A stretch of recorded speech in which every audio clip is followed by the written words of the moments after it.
You may know Veronica Chambers as the author of Mama's Girl, a memoir about growing up as an Afro-Latina in Brooklyn, New York, which is now required reading in high schools and colleges around the country.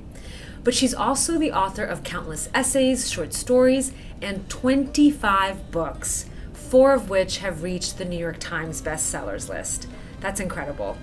For our generation, Veronica is the quintessential storyteller, but to me, she's a mentor and friend, and I am so excited to have you here. Thank you. Thank you for being here. And so you've written a book about Celia Cruz for children. You've written a book about geishas in Japan who are kickboxers, and about Japanese women modernizing the country of Japan. I'm so impressed how you enter these worlds that are foreign to you, and then you go in and tell the stories about the women in these worlds. And I'm curious how you do that. Where do you get the confidence to do that? And also, what of your Latino background do you use to explore these worlds or to make sense of them? Being first generation obviously was very good training for being a reporter. You know, I think that I was constantly trying to figure out experiences and stories. You know, in a lot of ways, I think that I was trying to get the whole story of what happened in Panama before I came, which, you know, people were only giving me in dribs and drabs. Because you were actually born in Panama, right? And then you guys moved here.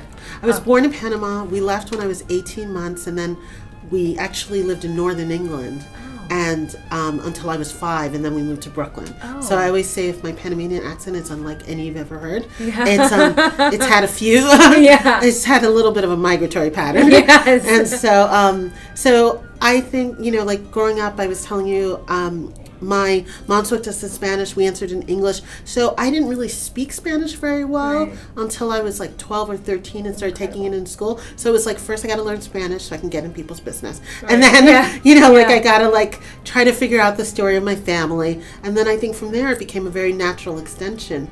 You know, for me going to college in New England, it was okay, how do I figure out the story of this? And then coming into publishing, where most of my family had never been in it.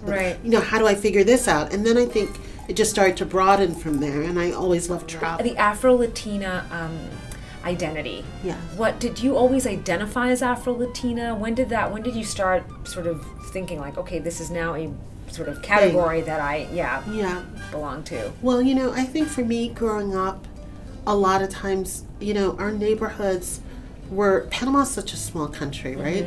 You don't meet 8,000 Panamanians unless it's at a parade or something.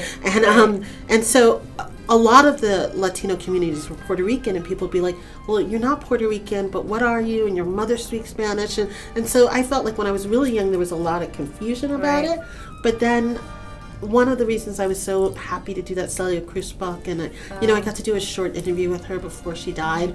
I used to write a lot about Latin music, and as my mom always said, it's not that confusing. I think what I've really learned and what's been really freeing is to say if I abandon my culture because people don't think I look Latina, then I'm it's I'm giving the whole thing away.